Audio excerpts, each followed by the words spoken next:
কি অবস্থা সবার?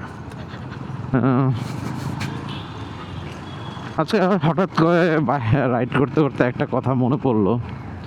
মানে যে মানুষ খারাপ সময়কে ভুলে যায়, সে মানুষ আসলে লাইফে খুব বেশি মানে আগাতে পারে বলে আমি ফিল করি না। তো এরকম খারাপ সময় নিয়ে হঠাৎ করে একটা কথা মনে পড়লো। আমি অ্যাটলিস্ট ভুলি না খারাপ সময়গুলো। ওগুলো আমার লাইফে প্রচুর পরিমাণ বুস্ট আপ করে আমাকে। তো এক অনেক আদরের একটা ভাই ছিল আমার, অনেক আদরের, মানে মানে আপন ভাই না, মানে ছোট ভাইয়ের মতো করে আদর করছে ইউনি লাইফের।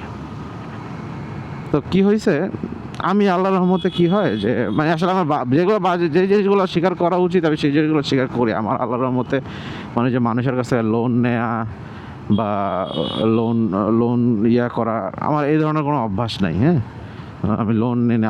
আল্লাহর রহমতে, আল্লাহর এই দুনিয়াতে আমার 2 টাকার লোন নেই কারোর কাছে। উল্টা আমি মানুষের কাছে টাকা পাই, বাট আমি লোন আমার কাছ থেকে, মানে লোনের টাকা আমার কাছে লোন করছে এমন হয় না।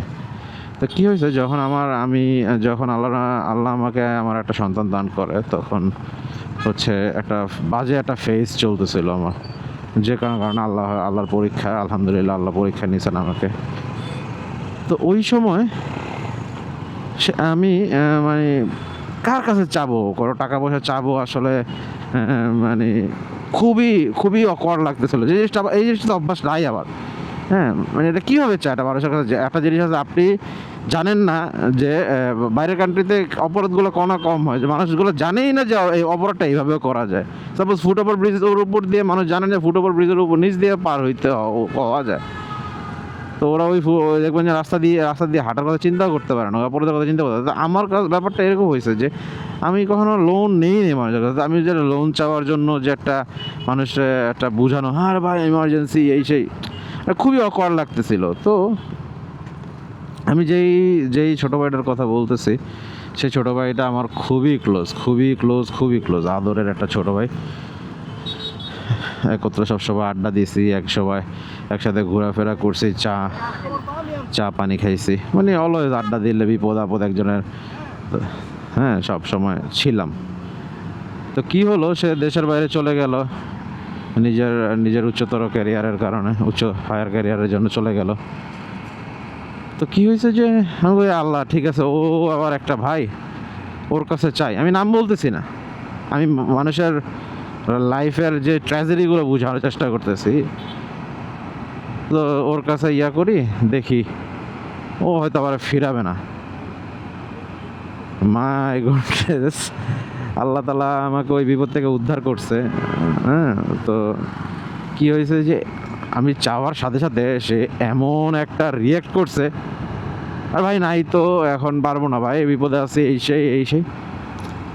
তুই বিপদে থাকতেই পারিস, আমি 100% অ্যাপ্রিসিয়েট করি। তোমার বিপদ থাকতে পারে, তুমি সমস্যা থাকতে পারো, বাট একটা বলার তো অ্যাপ্রোচ আছে যে ভাই আসলে এই কারণটা, তুই তোর বিপদ আপদ দুঃখ সব তো আমার সাথে অলওয়েজ শেয়ার করছিস, তাই না ভাই? হ্যাঁ, তুই তো আমার সবসময় শেয়ার করছিস। বিপদ হয়েছে ভাই, আসলে এই অবস্থায় ছিলাম, এই অবস্থা ছিল, মানে আমি টাকাটা চাইছি এই ইস্যুটা।